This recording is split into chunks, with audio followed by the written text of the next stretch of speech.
Hello Phuket, it's time of LEWOWA in my eyes. I'm Mr. Simon Leung.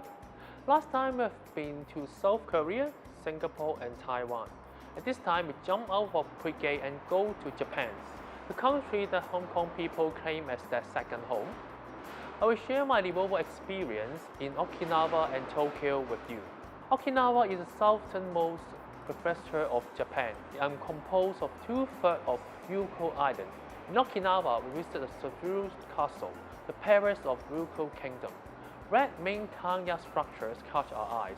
However, it was destroyed in a fire in 2019. It's a pity that we can't appreciate the beauty of this heritage anymore. So we should scrap what we have in hand and value the present. Besides understanding the history of Okinawa in the Suzuru Castle, we also did some handicraft in 2 factories. The first one is glass making. We have made a handful glass cup with the assistance of the factory staff. It was amazing to witness the birth of our glass bowling art pieces. Another is salt production. We boil the seawater and get the salt crystal gradually. The salt was passed to my mom, who mastered the kitchen. Now we fly from Okinawa to Tokyo, the capital of Japan. Usually, you may go shopping and enjoy sushi in Tokyo. LEWOWA is always more than fun, and we always provide Phuketian unique learning experience. Have you ever thought of hitting the headline on a newspaper? Once Phuketian make it after visiting a Japan newspaper publisher. With a tour to learn the printing process of newspaper. Besides that, we visit the aeroplane maintenance facility and have a closer look of the aeroplanes repair. Cultural exchange with Japanese secondary school is also fabulous. We have an English lesson with the Japanese girl students, and we also experience Shado, the Japan tea ceremony. Although we have wonderful time in Tokyo, we got painful lenses as well. Japanese and Chinese have different views towards lateness. Japanese consider late if a train arrives more than 1 minute after it is scheduled to.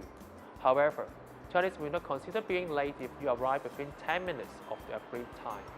Some students were late for around 10 minutes without any period notice in Akihabara.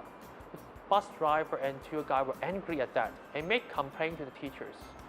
So I feel sorry for their misbehavior and re-educate the students the importance of punctuality. There's a famous saying in Phuket, punctual is late, and also well applied in Japan. So Phuketian, be punctual. Finally, we go back to China and see how advanced Shenzhen is developed. Firstly, we visit a mobile manufacturer called Suga Mobile. Its signature products are AI mobiles specially designed for translation in travel. One function strongly surprised us, and this is to translate the pet languages, like cats and dogs. However, we could not have a chance to test its powerfulness. Next, we visit BYD. BYD is the electric car manufacturer. Its car series are named the Chinese dynasty, like Tong, Song, and Ming. What astonished us was the large scale of the manufacturing site.